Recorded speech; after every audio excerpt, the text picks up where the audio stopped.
En cette année 1900, fragilisé par la célèbre affaire Dreyfus qui a profondément divisé le pays, le gouvernement voudrait que le changement de siècle et ses promesses de progrès soient l'occasion d'une réconciliation des Français avec eux-mêmes et avec leur République.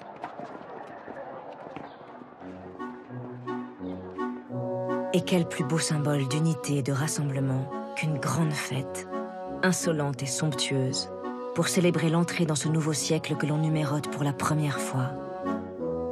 L'époustouflante exposition universelle de Paris qui ouvre ses portes en avril 1900 a l'ambition d'être le phare auroral du XXe siècle, comme le clame fièrement la plaquette de l'événement. Rien n'est trop beau ni trop grand pour fêter un avenir que la République voudrait resplendissant. Un avenir dont la porte d'accès se serait installée au pied des Champs-Élysées, près de la place de la Concorde.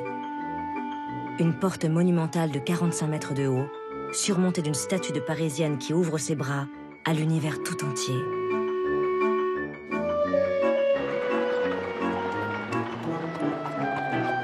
Au bas de la porte, 16 guichets sont conçus pour accueillir plus de 60 000 visiteurs à l'heure.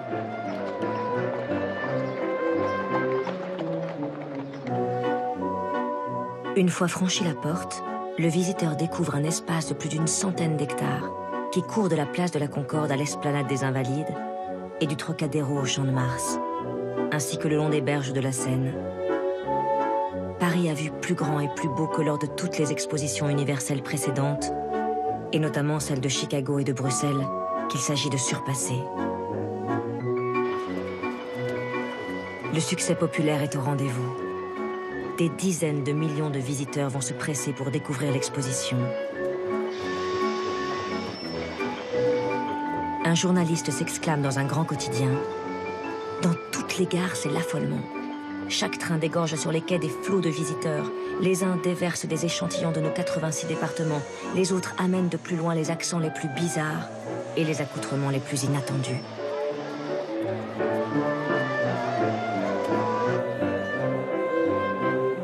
Des visiteurs des provinces de France et du monde entier, qui grâce au nouveau pont Alexandre III, peuvent rejoindre depuis les Invalides le Grand Palais, construit pour l'exposition, et découvrir son impressionnante verrière.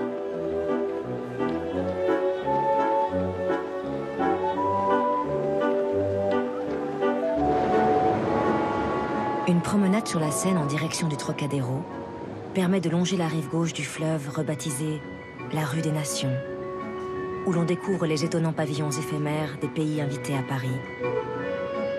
C'est l'Europe et le monde entier qui défilent tout à coup le long des quais. États-Unis, Norvège, Grande-Bretagne, Serbie, Russie, Allemagne.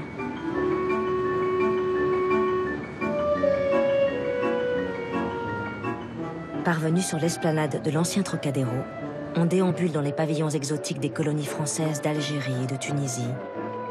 Face au Champ de Mars, où trône majestueuse la Tour Eiffel, vestige d'exposition universelle de 1889.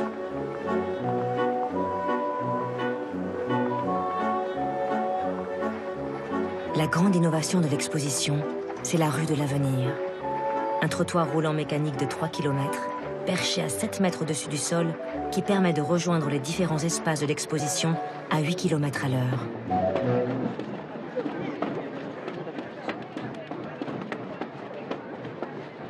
Une attraction étonnante qui fascine et amuse le public.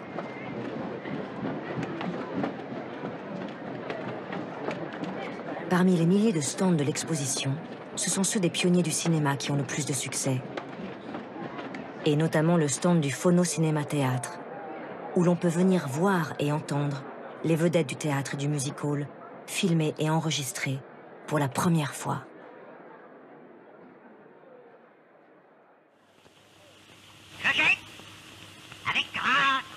Sur les rares cylindres de cire qui nous sont parvenus, on peut notamment entendre le comédien Coquelin l'aîné jouant une des tirades les plus célèbres de Cyrano de Bergerac, la pièce que vient d'écrire Edmond Rostand. Élégant comme Céladon, fragile comme Scaramouche. Je vous préviens, cher Myrmidon, qu'à la fin de l'envoi, je touche. La grande Sarah Bernard, l'actrice la plus célèbre et la plus aimée de l'époque, joue Hamlet de Shakespeare, pour le plus grand bonheur de ses admirateurs.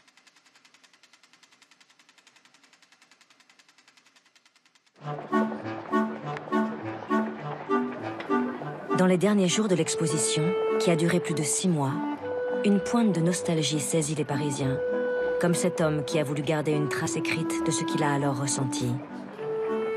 On se souviendra avec joie de cette prodigieuse fête. On lui sera reconnaissant des leçons qu'elle nous donna, des inoubliables spectacles de beauté dont elle fut pleine, et de l'impression profonde qu'en emportent avec eux les étrangers qui en furent témoins.